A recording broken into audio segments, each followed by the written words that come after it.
What's going on, guys? It's Brandon. You're watching Watch and Unwind. I have on my Panerai Luminor Marina. This is the 8-day in-house power reserve today, in case you guys are wondering what we're wearing. But we're not going to be talking about Panerai today. We're going to be talking about Rolex. We're going to be talking about which models I think, this is my own personal opinion, but which models I think are actually going to hold their value pretty good or actually go up in value moving forward. A lot of people have said Rolex prices have come down, which they have, and you're seeing more watches at the ADs. You're able to get some watches under retail, like a lot of two-tone pieces, some sports models, but nothing, too crazy. A lot of these hype pieces are still, pretty hyped up for a reason. So I just want to go into it today and talk about my picks, what watches I think we're going to see actually, start to trend up now that things have kind of settled moving forward. Number one is going to be the newest watch that I just picked up myself. That's the Cermet or the Starbucks, whatever you guys want to call it. I like calling it the Cermet because that's exactly what it is. It's the ceramic Kermit. If we look at the history of all the limited edition or special edition, I should say, green bezel or green in general Rolex Submariners, whenever they've been discontinued, prices have went up. We saw it with that original aluminum Kermit. As soon as it was discontinued, prices went up. When the Rolex Hulk was discontinued, prices went up. We can expect the same thing when the Cermet, this new ceramic Kermit, gets discontinued. The funny thing about that, though, is it's kind of already been discontinued because the Mark 1 version of that watch had a darker bezel. It had a darker green bezel that was the same color as the Hulk bezels, and now it's been lightened to a lighter shade of green, more to reflect that original 75th anniversary edition watch, which was the Cermet. And I love that color, and that's the watch that's trading at higher values right now. But it will be interesting to see when they discontinue it as a whole, which Rolex will eventually do. Is it going to be more collectible to have that Mark 1 bezel because it was only limited, for a couple of years? Or are we gonna want that lighter shade bezel? Is that gonna be more in demand because that's the color people seem to like better? I guess we're gonna have to see, how many end up getting produced of each one, but definitely keep that watch on your radar. It's a great watch to pick up anyway, but definitely if we're following the trends of it, those watches have always went up whenever they get discontinued. Next watch I want to talk to you guys about is a green watch as well. I've heard it been called the Destro. I've heard it been called the left-hand drive, the lefty, the Sprite, the Riddler. I don't know why all these watches now have like multiple names. None of them really seem to be sticking, but I'm talking about the green bezel, left-hand drive, Rolex GMT Master 2. This is a watch, initially people didn't really know what to think of it. I didn't really know what to think of it. The more I've seen it, the more I kind of like it and appreciate it. It's a watch I kind of wanted for myself.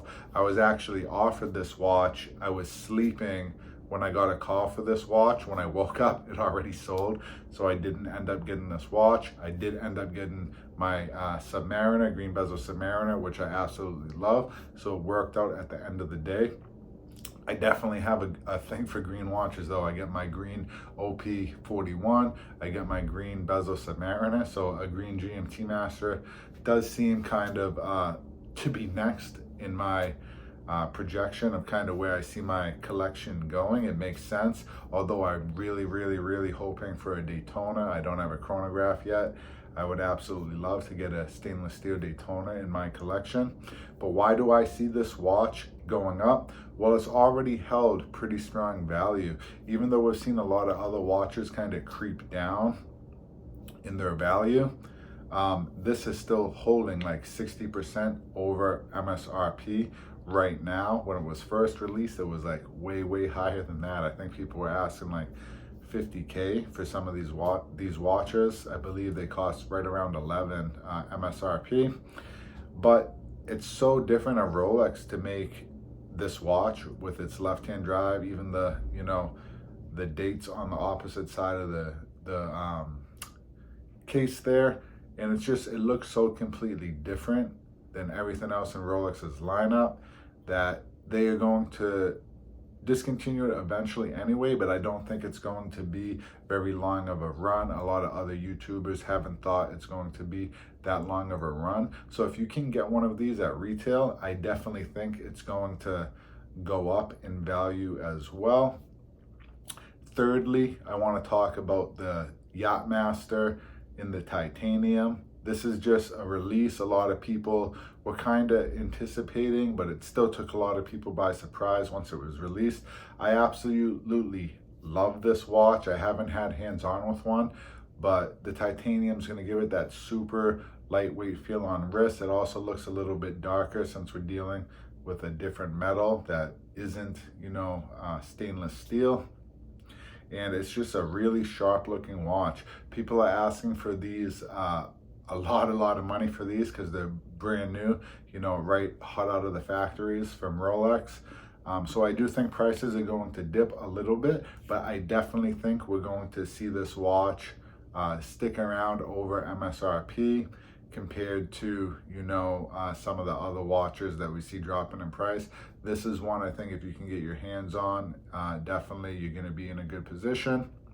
I've never sold any of my watches. I don't recommend, you know, trying to make money specifically with watches or watch flipping, if you want to call it, all this and that.